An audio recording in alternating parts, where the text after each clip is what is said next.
सिंध में काम न करने वाले पंजाब में आकर बातें करते हैं साद रफीक। कराची में लोको शेड कैंट स्टेशन में तकरीब से खिताब करते हुए ख्वाजा साद रफीक का कहना था कि पाकिस्तान रेलवे की तबाही का आगाज 1972 से शुरू हुआ और 40 साल से रेलवे जबोहाली का शिकार है। अगर कोई ये कहता है कि 4 से 5 साल में सब ठीक हो जाएगा तो सब झूठ है। वफाकी वजीर ने कहा कि मैं इमरान खान नहीं जो 3 माह के अंदर रेलवे ठीक करने का दावा कर दूं।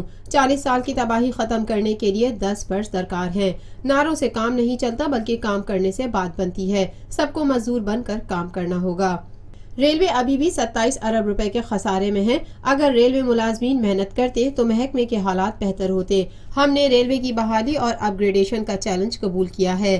35 करोड़ की लागत से रेलवे क्वार्टर्स बना रहे हैं और रेलवे का खसारा भी बतदरीज कम कर रहे हैं।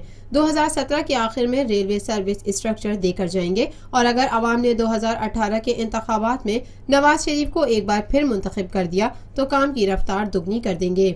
उनका कहना था कि सी पैक का मुआयना किया तो जो बातें सुन रखी थी उनके बिल्कुल बरक्स देखा। सी पैक को कामयाब करना है, ये हमारे बच्चों का मुस्तकबिल है।